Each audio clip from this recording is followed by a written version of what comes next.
উৎসব। জেলার বিভিন্ন প্রান্ত থেকে মানুষ আসে এই মেলায়, আমরা জানি। এই উৎসব 9 বছরে পড়লো। অনুষ্ঠান চলছে সোদপুর অমরাবতী খেলার মাঠে। এবছরে পরিধি আরো বাড়িয়েছে কর্তৃপক্ষ, বাড়িয়েছে স্টলের সংখ্যা। পানিহাটি দুর্গোৎসবের পর এই উৎসবের আশায় মুখিয়ে থাকে মানুষ। আসুন দেখে নেওয়া যাক এই মেলার কিছু ঝলক। উৎসব কমিটির সভাপতি সর্বোপরি মুখ্য সচিব শ্রী নির্মল ঘোষ মহাশয়।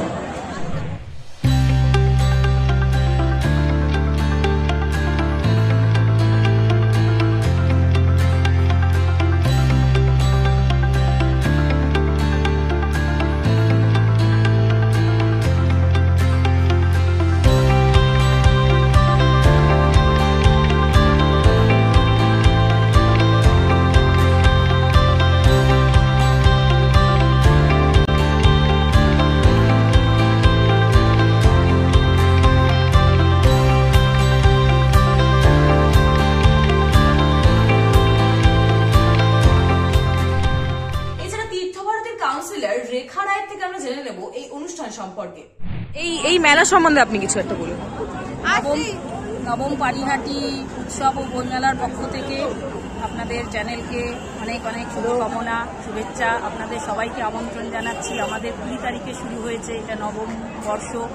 তো আমাদের পানিহাটির যে বিধায়ক নির্মল ঘোষ মহাশয়ের পৃষ্ঠপোষকতায় এবং পানিহাটি পৌরসভার তত্ত্বাবধানে আমাদের এই মেলাটা হয় এবং এটা প্রত্যেক বছরই খুব সাফল্যমণ্ডিত হয়।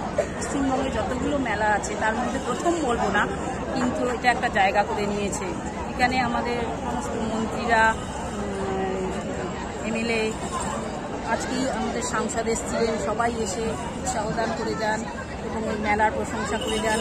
আপনারা সবাই আসুন, সবাইকে এই মেলাতে আমন্ত্রণ দিন। আসুন আমরা জেনে নেব দর্শকরা কি বলছেন।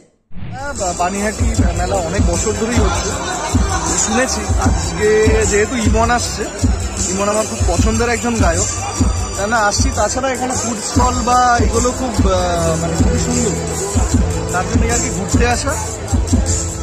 লোকজন তো প্রচুরই আসে। Thank you.